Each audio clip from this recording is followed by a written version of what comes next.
Vamos a comenzar explicando.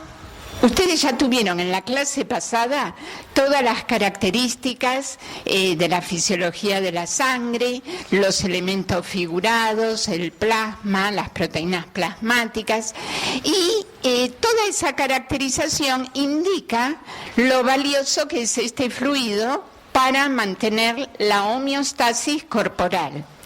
Entonces, hoy vamos a ver todos los mecanismos que se ponen en juego para evitar esos extremos que están puestos allí en la diapo.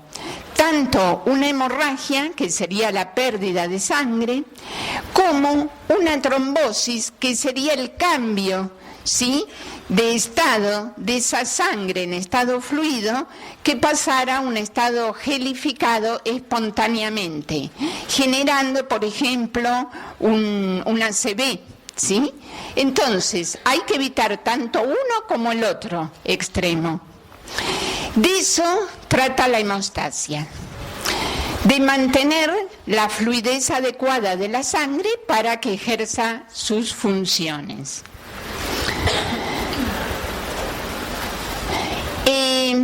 Esa hemostasia, esa acción, se basa en 4 pilares importantes. Por un lado, la respuesta, vamos a ver ahora todos los componentes de esa hemostasia, que cada vez vamos a ir haciéndolo de lo más grosero, de lo más gordo, a lo más específico para explicarlo. Entonces, una primera respuesta que es de vasoconstricción. Para evitar una hemorragia, lo que sucede, primero que nada, es una respuesta vasoconstrictora. ¿Qué sucede? Esa respuesta de vasoconstricción va a ser adecuada en determinados casos y no en otros. No va a ser suficiente en algunos casos. Va a ser, si nosotros nos pinchamos un dedo, ¿sí?, esa pequeña pérdida de sangre enseguida se va a limitar porque se van a ir desencadenando todos los procesos que vamos a contar, pero simplemente comprimiendo, ¿sí?, ese pequeño vasito, esa presión va a ser la vasoconstricción adecuada para que no haya una pérdida mayor. Pero ¿por qué aquí sí en el dedo? ¿Y por qué no si le dan a alguien una trompada en el ojo? Se genera toda una extravasación de sangre y ese ojo, allí no vale compresión o hielo que uno quiera ir indicando como terapia alternativa. ¿Por qué? Porque extravasa la sangre a un tejido blando. Entonces allí no se puede hacer adecuadamente esa compresión de los vasos, ¿sí? A su vez, la vasoconstricción va a ser adecuada cuando, por ejemplo, podamos, el vaso que ha sido lesionado tiene que tener una capa de músculo. ¿Y cuál es el vaso que tiene capa muscular? La arteriola, muy bien, las arteriolas. En el caso de que sea una arteria, ya allí va a haber una pérdida de sangre porque hay un flujo pulsátil, porque esa arteria histológicamente tiene mucho más tejido elástico, ¿sí?, que capa muscular. Entonces allí tampoco sería útil la vasoconstricción. Después vamos a analizar que esos mecanismos de vasoconstricción van a tener o están en relación directa con el funcionamiento normal del endotelio, ¿sí?, que va a liberar sustancias, a lo largo de la clase lo vamos a analizar, que van a permitir mantener esta respuesta homeostática. Antes de seguir,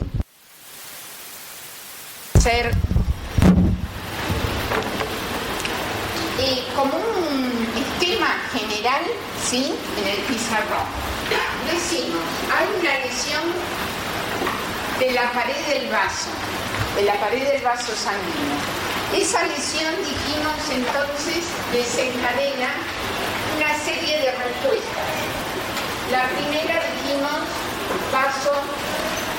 vasoconstricción.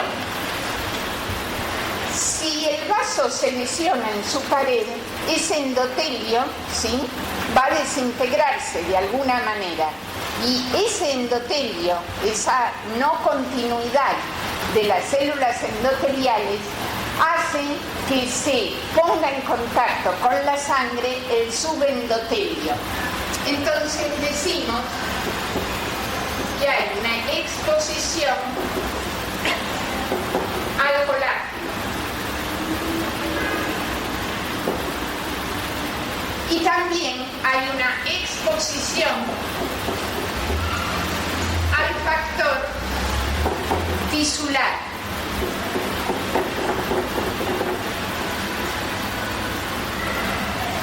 Esto va a permitirnos explicar, por un lado, que esa exposición al colágeno, ¿sí?, va a producir, ¿sí?, una atracción por parte de un elemento figurado de la sangre, que son los más pequeños, que son las plaquetas. Esas plaquetas van a adherirse, van a liberar factores plaquetarios y van a agregarse.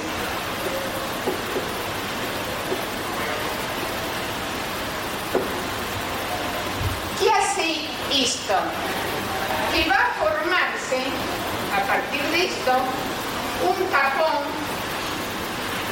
plaquetario. Ese tapón plaquetario es como una solución provisoria para evitar la pérdida de sangre y sellar el vaso lesionado. Entonces acá vamos a poner que es un tapón laxo. Estas reacciones, ¿sí?, esos factores plaquetarios, vamos a ver después cuáles, van a influir a su vez positivamente sobre la vasoconstricción. Y tanto una como otra, es decir, tanto la vasoconstricción como la formación del tapón plaquetario, vamos a llamarlo que es una reacción de hemostasia primaria, ¿sí?, o transitoria, o temporal, ¿sí?, como quieran ustedes llamarles. Por otro lado, tanto la exposición al factor tisular, que es soluble, sale a la sangre, como la exposición al colágeno, que expone cargas negativas, ¿sí?, que se ponen en contacto con la sangre, y a este se le llama factor de contacto, y a este se le llama factor soluble, ¿sí? Esto va a dar idea de lo que vamos a denominar vía extrínseca, y esto va a dar idea de lo que vamos a llamar vía intrínseca. Por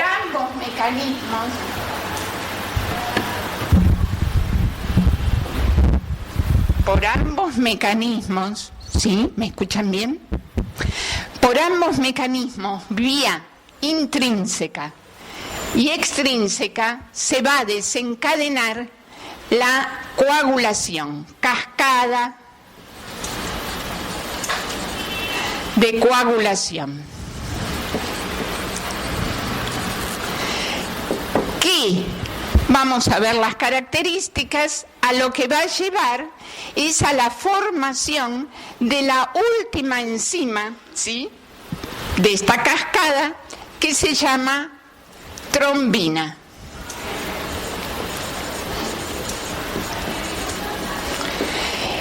Esa trombina fundamentalmente lo que hace es transformar al fibrinógeno, que es una proteína circulante, en fibrina.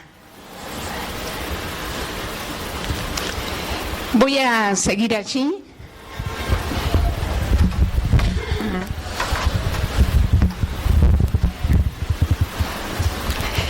¿Qué hace? Decimos aquí, seguimos con eso. El fibrinógeno pasa a fibrina. Primero es soluble o monómeros de fibrina y luego es insoluble, ¿sí? Esa fibrina de insoluble que forma una red, es un polímero elástico que atrapa glóbulos rojos, que envuelve a las plaquetas del tapón plaquetario, produce el coágulo que es definitivo, ¿sí? Refuerza al tapón plaquetario. Entonces, esto refuerza el tapón plaquetario, ¿sí? Hasta acá vamos más o menos claro, presentando a las plaquetas, presentando la vía extrínseca y la vía intrínseca de la coagulación. Esto a su vez que lo hace la trombina, ¿sí? Que es el factor 2 activo. Les aviso entre paréntesis que todos los factores de la coagulación llevan número romano. Uno podría decir, entonces está muy claro y podemos explicar rápidamente la secuencia. El único problema es que se han numerado en forma salteada con números romanos a partir de su descubrimiento. Esto más o menos década del 50, o sea que no es un conocimiento demasiado antiguo, y a su vez está siendo siempre objeto de numerosas investigaciones para evitar patologías. Refuerza ese tapón plaquetario. Entonces, esto lo que se llama es el coágulo.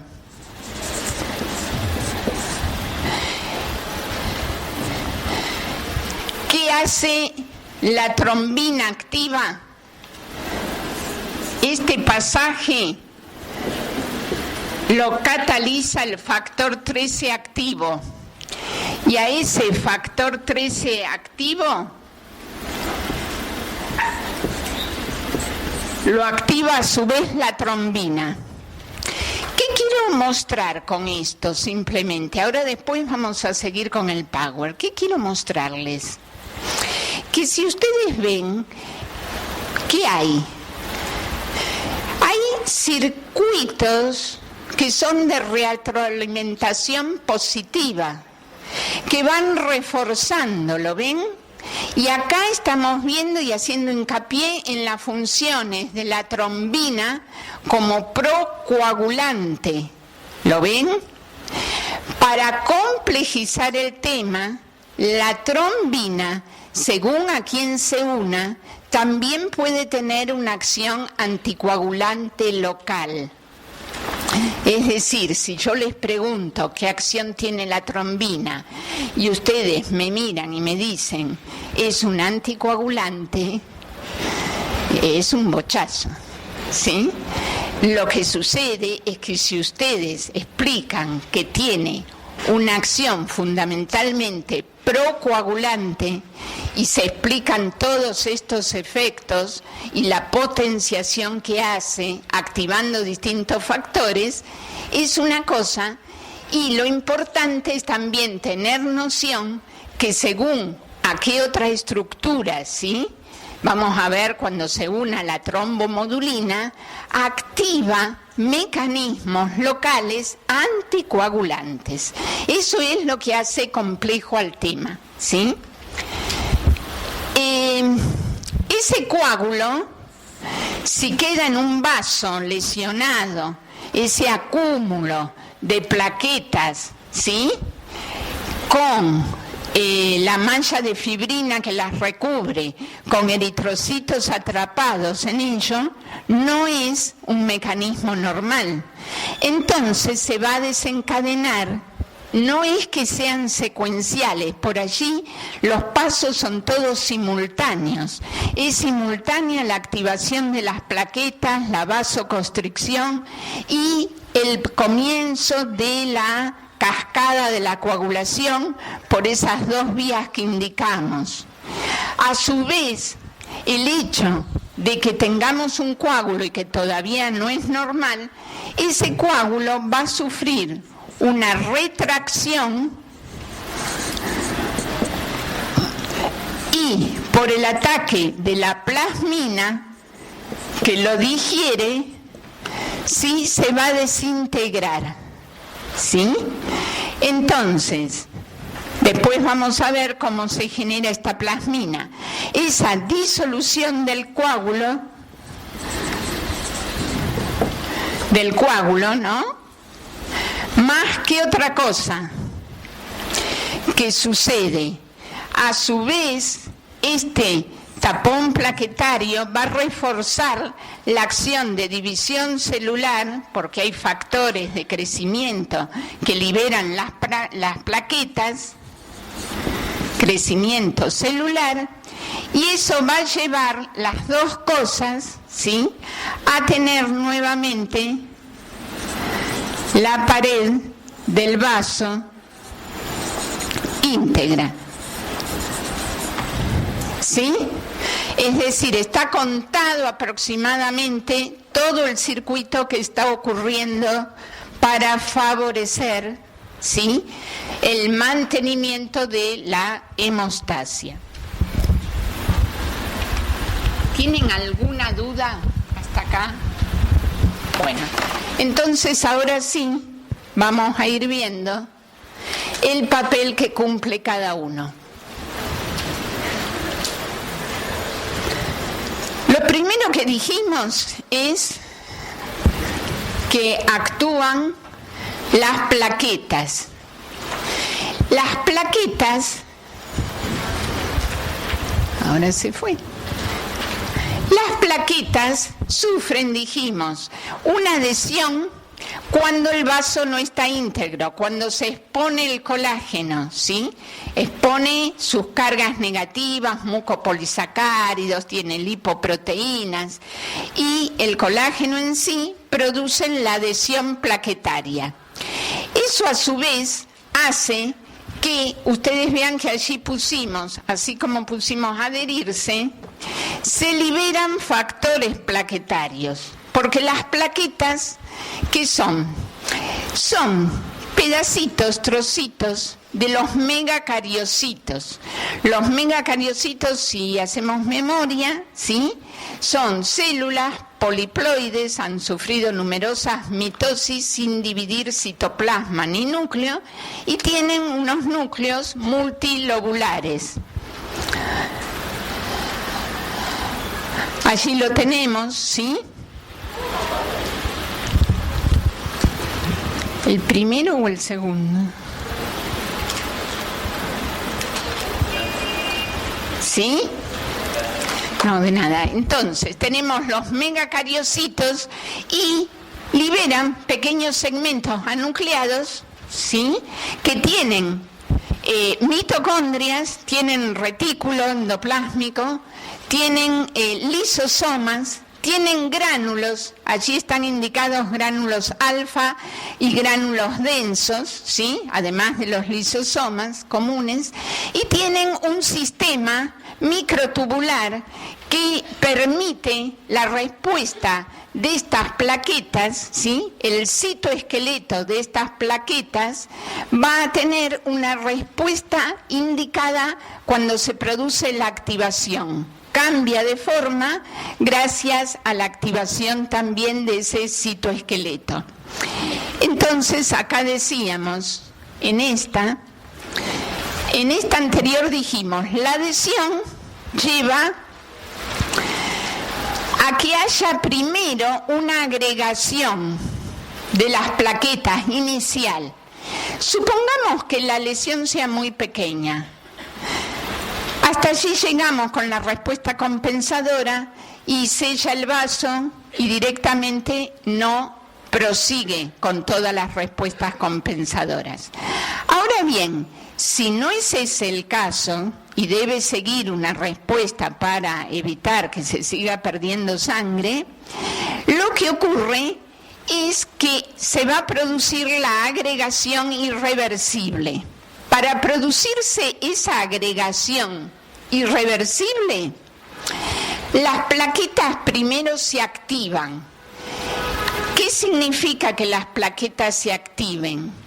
Que de esa forma, ¿sí?, que teníamos, que decíamos, discoide, va a transformarse, fíjense, terminando en lo que son esas esferas espinosas, esas puntas, ese citoesqueleto moldeando el cambio conformacional que lleva a que las plaquetas puedan interdigitarse entre sí y así producir el acúmulo.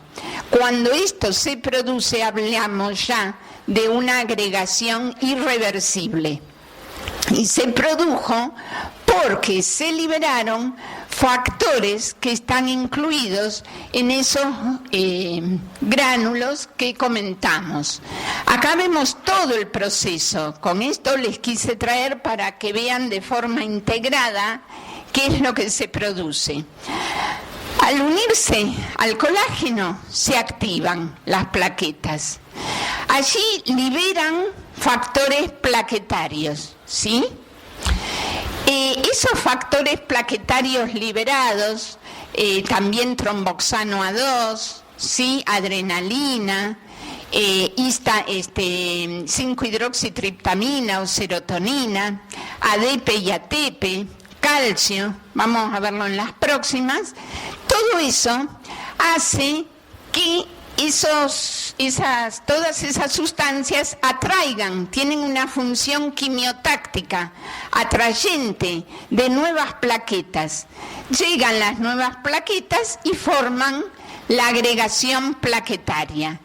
Esta agregación plaquetaria, cuando es irreversible, indica que ha habido adhesión de las plaquetas al colágeno y además hay adhesión de plaquetas entre sí. Piensen que en esa forma de ameba, de esfera espinosa, es mucho más sencillo que interactúen unas con otras. Megacariocito. Y aquí tenemos el detalle de la composición tanto de los gránulos alfa como de los gránulos densos, ¿sí? Esencialmente lo que contienen es factores de la coagulación que van a ser liberados y van a favorecer ¿qué cosa?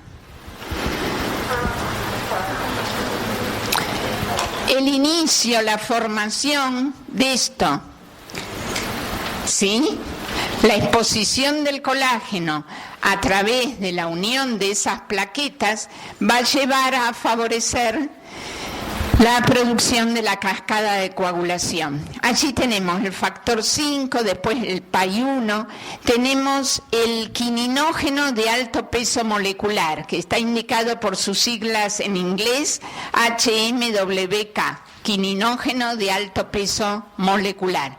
Fibrinógeno, proteína S, que es un cofactor de la proteína C, que después lo vemos.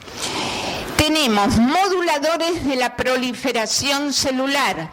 Fíjense que allá pusimos que la proliferación celular junto, ¿sí?, con el hecho de que actúe la plasmina y ya recorte ese coágulo, ¿sí?, va a generar nuevamente la integridad de la pared del vaso sanguíneo.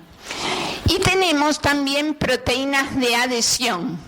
Esas proteínas de adhesión son el factor de von Willebrand, ¿sí? Pongo aquí, factor de von Willebrand. Tenemos al fibrinógeno y demás sustancias, demás compuestos.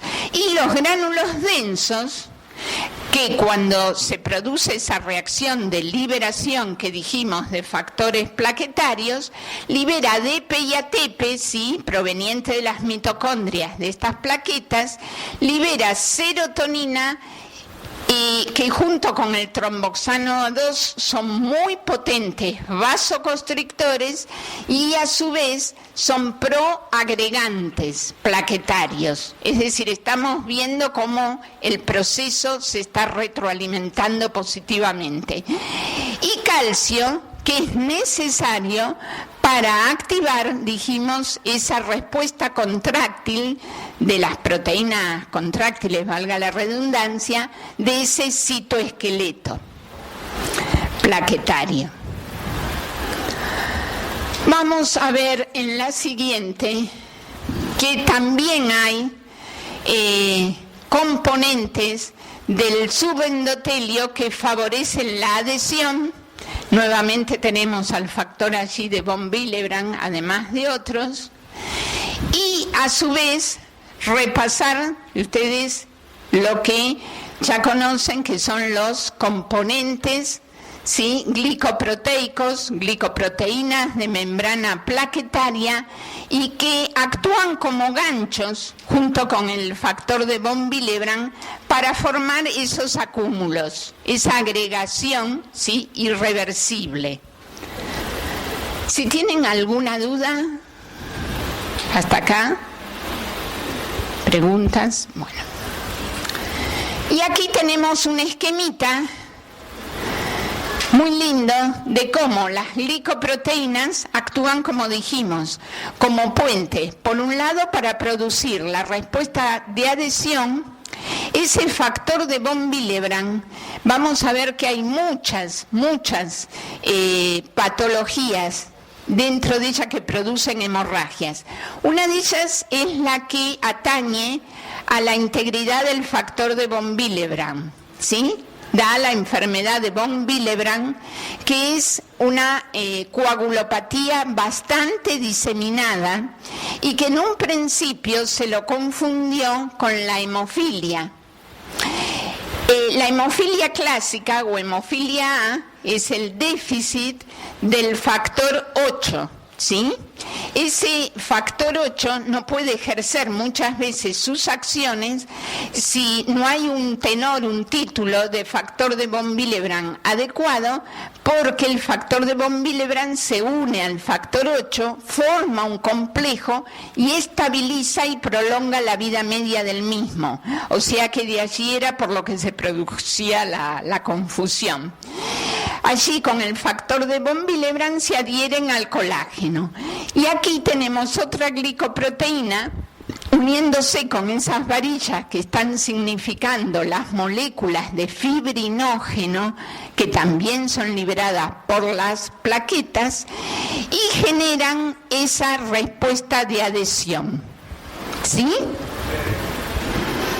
Esa respuesta de adhesión genera un cambio de forma de las plaquetas que sufren lo que se llama una metamorfosis viscosa, se vuelven pegajosas y forman un buen acúmulo. Aunque sin embargo este es laxo, necesita de la fibrina generada por el mecanismo de coagulación o cascada de la coagulación. La activación plaquetaria, ¿qué significaba qué cosa? Porque una vez adherida, dijimos, se activan, se liberan ciertas sustancias que son agonistas de esa agregación.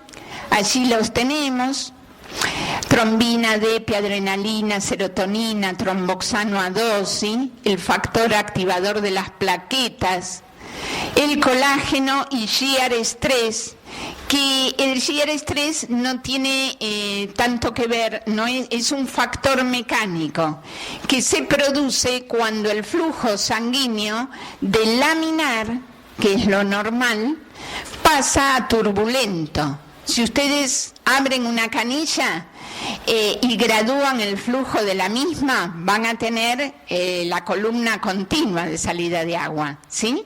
En ese caso estamos hablando que el flujo es laminar. La presión es uniforme a lo largo de toda la columna. En cambio, cuando hay borbollones del líquido, hablamos de que allí tenemos un flujo turbulento. Ese flujo turbulento de parte de la sangre, de este fluido, hace o favorece esa activación plaquetaria. ¿Qué se desencadena allí? Se desencadena vía el inositol trifosfato, ¿sí?, la producción de la contracción de esas proteínas contráctiles, ¿sí?, por acción del calcio. Esas proteínas contráctiles son las del citoesqueleto que hacen que de forma discoide llegue a esa forma que dijimos ameboide o de esfera espinosa. Y a su vez desencadena a partir de la vía del ácido, de los fosfolípidos y del ácido araquidónico, ¿sí?, la producción de tromboxano A2, que habíamos dicho que era vasoconstrictor potente y proagregante. ¿Hay alguna duda? ¿Alguien quiere preguntar algo? Esto, sí, ácido araquidónico. Ácido, ojo, no tiene nada que ver con este esquemita, ¿no? Lo anoto acá. Araquidónico. La vía del ácido araquidónico también es influida por medio de la COX, ciclooxigenasa, se pueden producir intermediarios que son vasoconstrictores o vasodilatadores. El endotelio produce normalmente prostaglandinas que son vasodilatadoras, la prostaglandina I2, por ejemplo. Y por ejemplo aquí el ácido araquidónico, por parte de las plaquetas, genera un efecto vasoconstrictor. Ahora, yo no sé, les traigo una pregunta que podría generarse o no en ustedes frente a toda esta descripción. Y hay un acúmulo de esas plaquetas. Ese acúmulo de las plaquetas, bueno, sí, está bien. Nos están contando que va a sellar el vaso. ¿Y qué es lo que hace que ese proceso se frene y no siga acumulando más plaquetas y que no siga depositándose en el resto del vaso? Eso se debe a que cuando el endotelio está lesionado, se expuso el subendotelio, se expuso el colágeno y desencadena toda esta reacción. Pero cuando tenemos el endotelio sano, lo que se produce son esas citoquinas, ¿sí?, vasodilatadores y antiagregantes, de la cual dijimos que se producía prostaglandina I2. O sea, la célula endotelial frena este proceso. Normalmente las plaquetas circulan hasta que se mueren, que es más o menos en unos 5 a 10 días, ¿sí? Entonces tenemos que este segundo paso, que es producción de tromboxano A2, se limita en el endotelio sano porque se produce prostaciclina, ¿sí?, o prostaglandina I2. Y este era el pasito que habíamos dicho que transformaba a la plaqueta.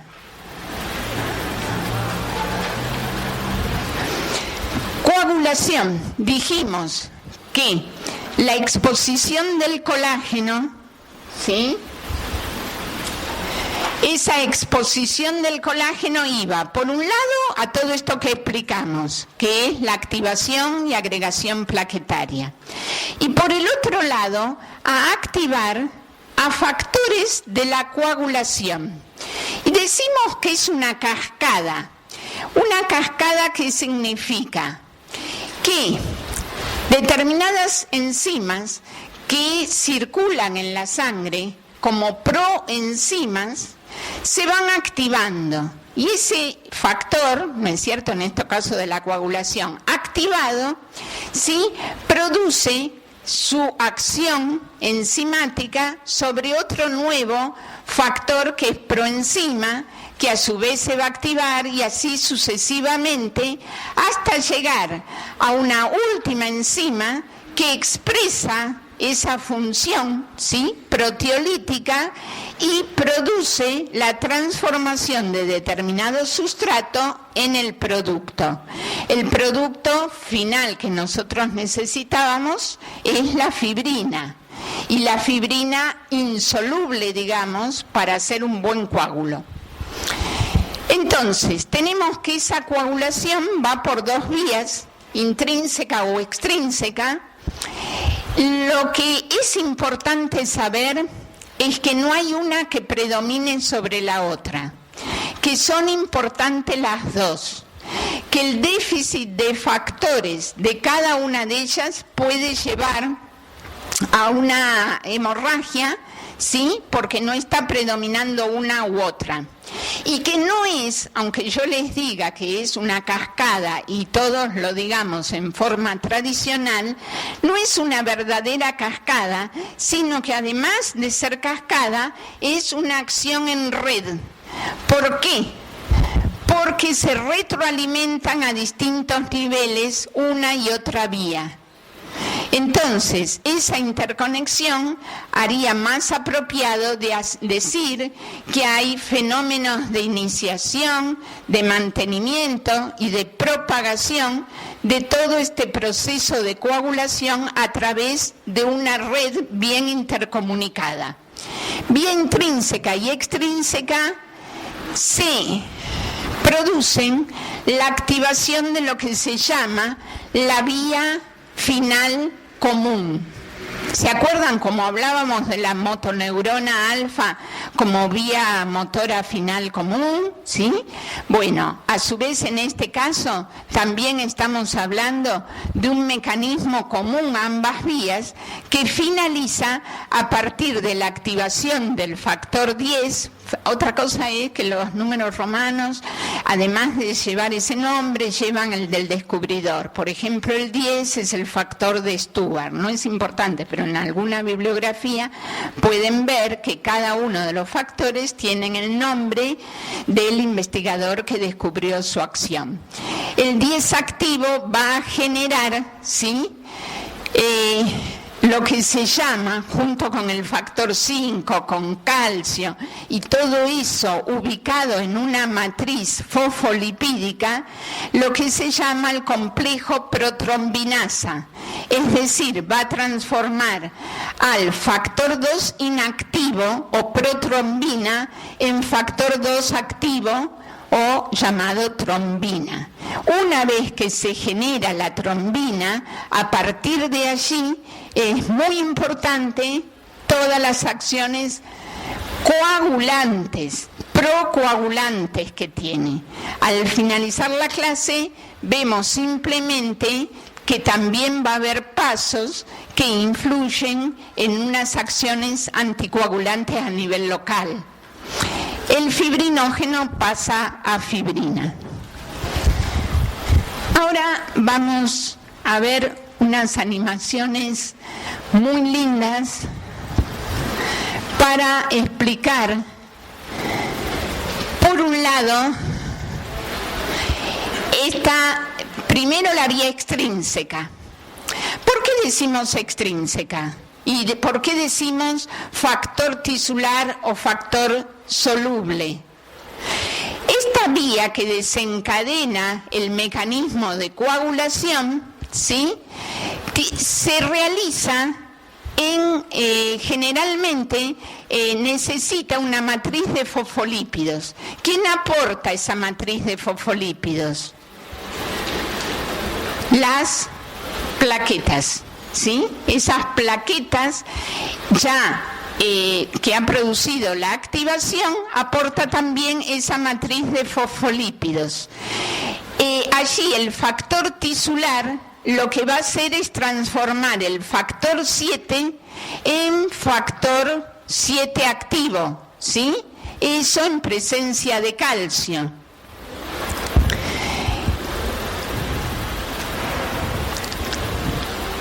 Así como les dije que ambas vías, la extrínseca y la intrínseca, son las dos necesarias y complementarias para llegar a una producción eficaz de primero monómeros de fibrina y después el polímero de fibrina insoluble. Así como dijimos que era complementaria, lo que tenemos que decir que apenas se libere o escape a la circulación algo de factor tisular, también denominado factor 3 o tromboplastina, ¿sí? Por todos esos nombres lo pueden encontrar, es la primera que desencadena el fenómeno de coagulación, ¿sí? La vía extrínseca es la primera en desencadenarse. ¿Qué produce ese factor 7 activo y unido en complejo a este factor tisular o tromboplastina? Produce la activación del paso final común, dijimos, del 10, que se va a transformar, ¿sí?, en 10 activo. Y allí está puesto cómo es que va sucediendo, es decir, esa matriz que está indicada allí. Cuando Ángeles puso ahí esos fosfolípidos, lo que quiso estar indicando es que es un proceso dinámico, que mientras que se forma factor 10 activo, también tenemos formando parte del proceso al 10 en su estado inactivo, como proenzima, y también tenemos al calcio, unido todo eso a los fosfolípidos. Luego tenemos, y allí viene uno de los pasos complementarios que se está dando, que ese factor tisular unido al factor 7 activo activa al factor 9. El factor 9 o de Christmas, que es el responsable, el déficit de este factor 9 trae un tipo especial de hemofilia que es la hemofilia B. ¿Qué sucede? El 9 pasa a 9 activo y a su vez eso desencadena la activación del 10. Y el 9 pertenece a la vía intrínseca. Quiere decir que si no ha habido demasiada activación de la vía intrínseca hasta este momento, simplemente la vía extrínseca está activándola para producir el factor 10 activo. Ese factor, vamos a ver entonces ahora la otra vía, la intrínseca. Dijimos que el colágeno, ¿qué hacía? Exponía sus cargas negativas, ¿sí? Además de producir la adhesión, la activación plaquetaria que hemos estado contando, también activa a este mecanismo que le denominamos intrínseco, que es todo lo que tenga que ver con el factor de contacto, ¿sí? Exposición de cargas negativas. Lo mismo ocurre, una activación de este mecanismo, cuando hay talcos o caolines, arcillas que tienen cargas negativas. ¿Y qué me quieren estar contando acá? Por ejemplo, los drogadictos, ¿sí?, inyectados con la droga, a veces la estiran con talco u otras sustancias de este tipo que tienen cargas negativas y generan, ¿sí?, reacciones de coagulación intravascular diseminada, por supuesto la muerte, debido a que se está activando, ¿sí?, por ejemplo, muy importantemente esta vía. ¿Qué tenemos? Que la precalicreína pasa a calicreína, preca acá. El conocido quininógeno de alto peso molecular también actúa y todos activan al primer paso de esta vía intrínseca, que es el factor 12 o de Hagemann. Ese factor 12 de Hagemann, en ese medio, junto con ese factor de contacto, que son las cargas que están dando esos mucopolisacáridos, lipoproteínas, el colágeno expuesto, junto con el quininógeno de alto peso molecular, activa al factor 11. Ese factor 11 activa al viejo conocido factor 9, que recién dijimos que también era activado por vía extrínseca. Y el factor 9 activo, teniendo como cofactor al 8, que es el de la hemofilia clásica, acuérdense, el déficit de factor 8, o del factor de von Willebrand, que permite complejarlo al factor 8 y hacerlo más estable, generaba la hemofilia común, la hemofilia tipo A, la hemofilia que es una enfermedad ligada al sexo, que la portan las mujeres y la sufren los varones. Es decir, también podría ser que una mujer, en caso de ser homocigota, ¿sí?, recesiva, pudiera llegar también a sufrir, pero es casi imposible. El 9, entonces, junto con el 8, el calcio, ¿sí?, lo que hacen es esa matriz fosfolipídica generar el microcosmos adecuado, digámoslo así, para producir la activación del 10. Y ya tenemos entonces el paso final común. El 10 activo, que junto con calcio, y el 5, que era un factor de la coagulación liberado en la reacción de activación de las plaquetas, produce, ¿sí?, tiene esa función protrombinasa y produce la activación de la trombina, que finalmente lleva a la formación de fibrina, primero soluble y luego insoluble, tal como les mostré antes, como lo escribí en el pizarrón. Lo importante de acá es que nos concentremos en ver justamente esas flechitas azules a la derecha y azul en la parte izquierda externa y negrita, es en las acciones que tiene la trombina, ¿sí?, regulando positivamente todo este mecanismo. Nosotros tenemos, por un lado, el 10 activo generado va a retroalimentar positivamente su propia formación. ¿Lo ven? El 10 activo va a retroalimentar su propia activación. Por otro lado, la trombina también favorece ese proceso. Por otro lado, la trombina, ¿sí?, favorece la activación del 11, que viene de la vía intrínseca.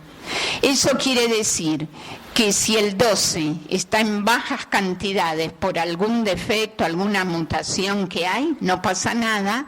En tanto, este 11 puede desencadenar, apenas haya trazas de trombina, la reacción de coagulación por vía intrínseca. ¿Sí? ¿Se ve? ¿Se ve eso? Que el 12 no es importante. Es decir, estamos comentando una forma de posible activación y otras alternativas. Dijimos que cuál era la vía que se iniciaba primero. La extrínseca. A partir de eso, la primera formación de trombina que haya va a activar al 11, que es de la vía intrínseca, y a partir de la formación, ¿sí?, del complejo del factor tisular con el factor 7 activo, también vamos a tener la activación del 9, o sea, retroalimentaciones positivas a la otra vía, ¿sí? Y luego también tenemos allí indicado con flechitas negras que es el tercer efecto positivo que tiene la trombina, que es activar la activación, valga la redundancia, del 5 y del 8, es decir, los cofactores de la coagulación por vía intrínseca. Todas estas acciones de trombina, contadas hasta acá, son procoagulantes, ¿sí? Perfecto. Con esto vemos la vía final común, el fibrinógeno. Aquí creo que tenemos un detalle. El fibrinógeno soluble, ¿cómo se forma la fibrina? A partir del fibrinógeno, un polipéptido monocatenario pierde fibrinopéptidos A y B, ¿sí? Y la trombina genera monómeros, primero de fibrina, que produce polímeros de fibrina en una segunda etapa, que interactúan al dejar libre, ¿sí?, esos fibrinopéptidos que vienen de esos restos D y E y que se transforman en fibrinopéptidos A y B. Al dejar libre esos sitios puede haber interacciones de tipo electrostática. Por ejemplo, puentes de hidrógeno. Genera ese polímero muy lábil. Esa fibrina soluble se disuelve en urea 6 molar. Ese es el típico ejemplo que produce, que puede saberse, el típico test que se hace para saber cuánto hay de cada una. Si el coágulo se solubiliza en urea 6 molar, estamos viendo que hay fibrina que todavía no está convenientemente polimerizada. Esa fibrina soluble, ¿y qué estaría indicando? Que hay un déficit del factor 13. Factor 13 o estabilizador de la fibrina. Entonces, si el coágulo se redisuelve, hay un déficit del 13. Si no se redisuelve, quiere decir que el 13 y la generación de trombina que lo activa están viables y se generan la fibrina insoluble, que son polímeros unidos por uniones covalentes, por puentes disulfuro, por ejemplo, ¿sí? Entonces tenemos la malla de fibrina elástica, que allí sí es capaz de atrapar leucocitos, glóbulos rojos, hematíes, es capaz de recubrir a ese tapón plaquetario y generar el coágulo adecuado.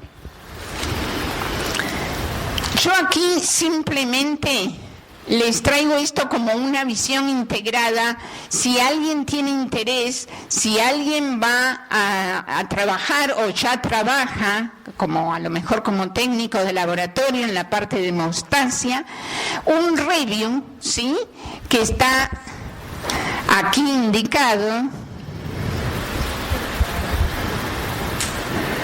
Physiology Review, que es directamente muy nuevo, o sea que prácticamente va a tener una vida útil en los próximos años de su carrera, que pueda ser necesario. Y aquí se ve, ¿qué cosa? Vemos que el 9 activo, junto con el cofactor del 5, allí tenemos activo, genera la trombina activa. La trombina activa está generando todo por vía intrínseca, ¿sí? Y esta por vía extrínseca, la formación final de fibrina. Donde ocurre esto es tanto en el subendotelio como en las plaquetas, ¿sí?, que se han unido, que se han adherido a ese subendotelio. Tenemos además, si hasta ahora no los logré impresionar con la complejidad del tema, que creo que sí lo he hecho, tenemos inhibidores. Inhibidores que están, acuérdense, así como decíamos en el sistema nervioso, que había activaciones e inhibiciones, ¿sí?, que frenaban a esas activaciones. Siempre en toda respuesta homeostática en el organismo va a haber un control, va a haber un mantenimiento de esa reacción homeostática por retroalimentación, tanto negativa o positiva, y va a haber una regulación muy importante. Todo lo que activa, todo lo que es positivo en sus acciones va a ser controlado por factores que inhiben, ¿sí? En este caso tenemos inhibidores fisiológicos de ese proceso de coagulación. Y para no ser menos y hablarlo en forma ordenadita y didáctica, decimos que hay inhibidores de la vía extrínseca, que hay inhibidores de las serinoproteasas y que hay inhibidores de los cofactores. Y esos son los 3 niveles en los cuales actúa la inhibición. Hay un inhibidor de la vía del factor tisular. ¿Se acuerdan que dijimos la vía extrínseca del factor tisular, factor soluble, que se genera cuando activa el 7? ¿Sí?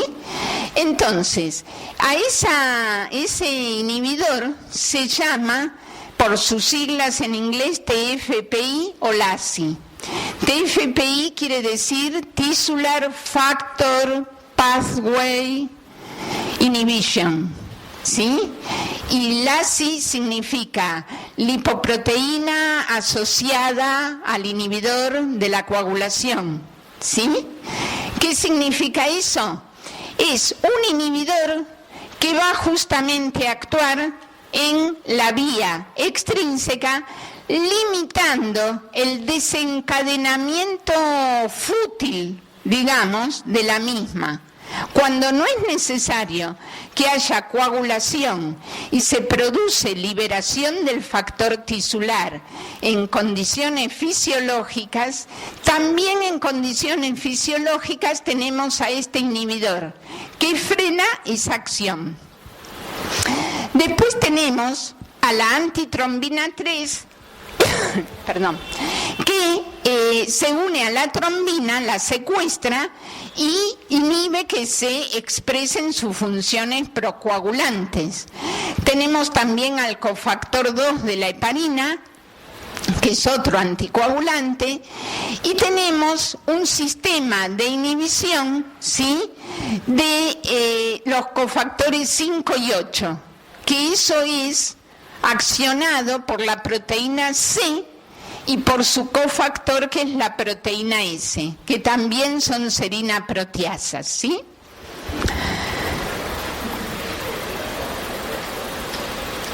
¿Tienen alguna duda hasta acá? ¿Sí? Es decir, en principio, si uno lee, va analizándolo despacio. Esta es una presentación conjunta y abuelo de pájaro de todo el tema. Si uno lo va viendo despacio y va haciendo la lectura, va a ir viendo cómo se interrelacionan estos factores. El de vasoconstricción, el accionar de plaquetas, los factores de coagulación, ¿sí? Y la acción o la activación, el clivaje del coágulo para evitar y llevar aquí, dijimos nuevamente, la pared del vaso íntegra. Aquí, en esta misma diapo, que es la anterior, vamos a ver dónde actúa ese LASI, ¿sí?, que está el 10 activo, activándolo, y formando un complejo, a su vez, inhibe a la vía del factor tisular.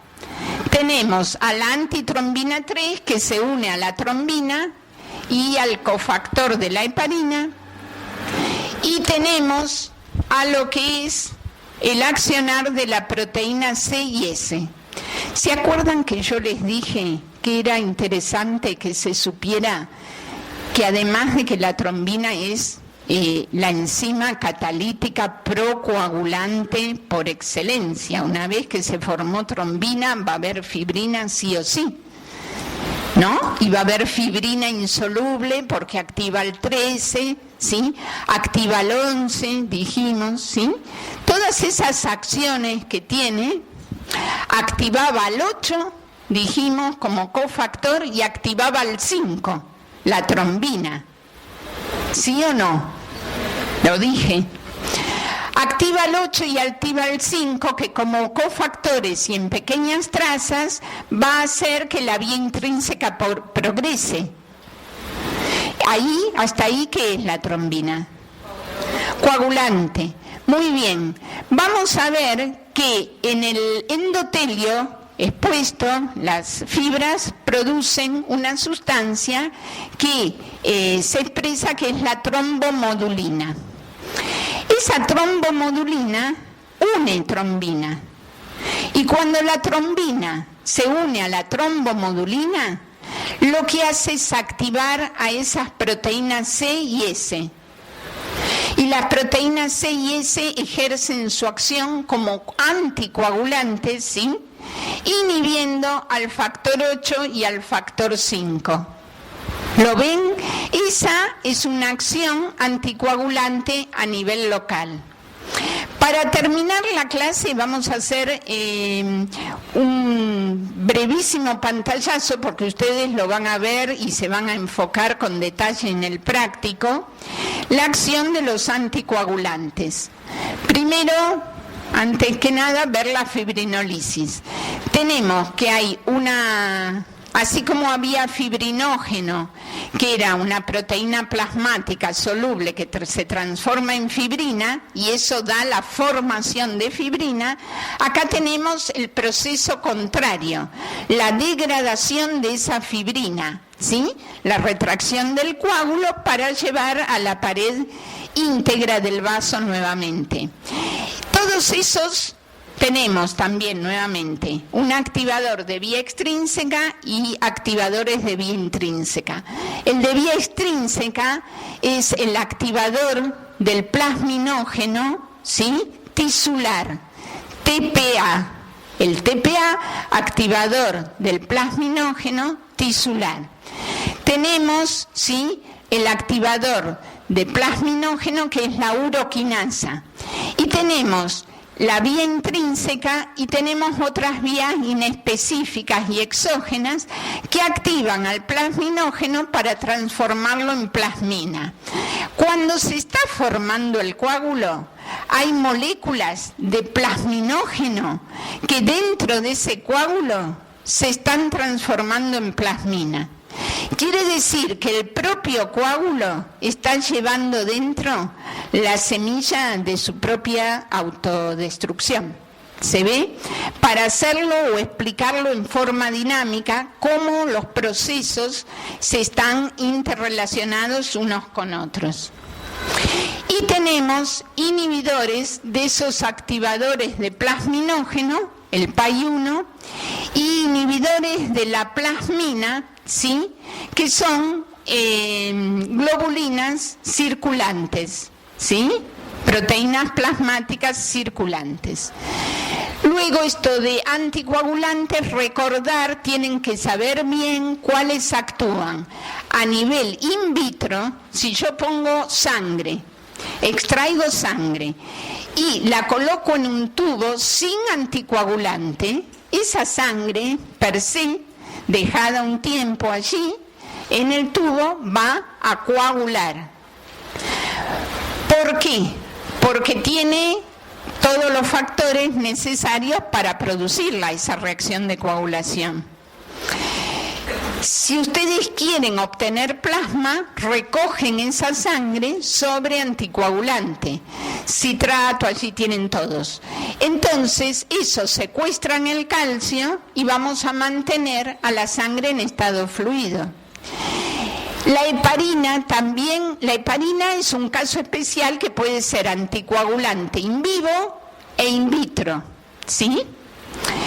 In vivo, las acciones de la heparina son unirse, ¿sí? Por ejemplo, junto con sus cofactores, se une a la antitrombina 3 y forma un complejo que es 20.000 veces, por ejemplo, puede decirse, más intensa en su actividad para secuestrar a la trombina.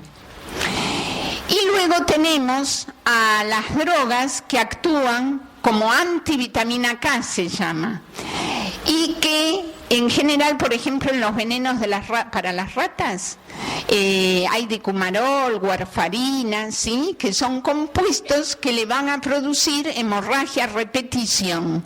Si parte de la colonia consume ese veneno, va a llevarlos a la muerte, ¿sí? ¿Cómo ejercen esa acción? Por un lado, allí tenemos todos los sitios donde actúa el calcio.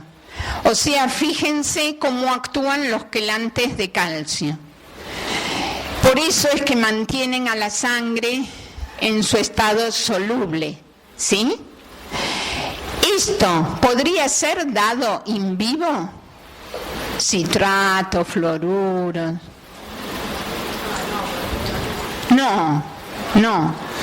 ¿Por qué? Porque in vivo, ¿sí?, tenemos unas concentraciones muchísimo superiores de calcio, a las cuales nunca podríamos llevar a producir este efecto anticoagulante, porque antes moriríamos en esa patriada, porque el calcio es muy necesario en muchos otros mecanismos de acción, ¿sí? Pero tenemos la acción aquí. Esto lo van a ver ya, como les digo, en el TP, pero tenemos la acción de la heparina, ¿sí?, uniéndose, por un lado, a la antitrombina, secuestrando al factor 10 y secuestrando a la trombina. Y aquí tenemos la acción. Acuérdense, la vitamina K es un cofactor necesario e imprescindible para sintetizar determinados factores en el hígado. El 2, el 7, el 9, el 10. La proteína C y la proteína S, ¿sí? Y lo que hacen, a grandes rasgos, esa vitamina K en su estado reducido es actuar como cofactor de una reacción de gamma carboxilación, es decir, de introducción de un nuevo resto de ácido glutámico, ¿sí? Entonces, eso va a generar que esa proteína se oxide y la vitamina K, que tiene ese origen, debe reducirse, ¿sí? Esas enzimas reductoras para obtener nuevamente vitamina K en su estado adecuado para producir la reacción son inhibidas por estas sustancias antivitamina K, ¿sí?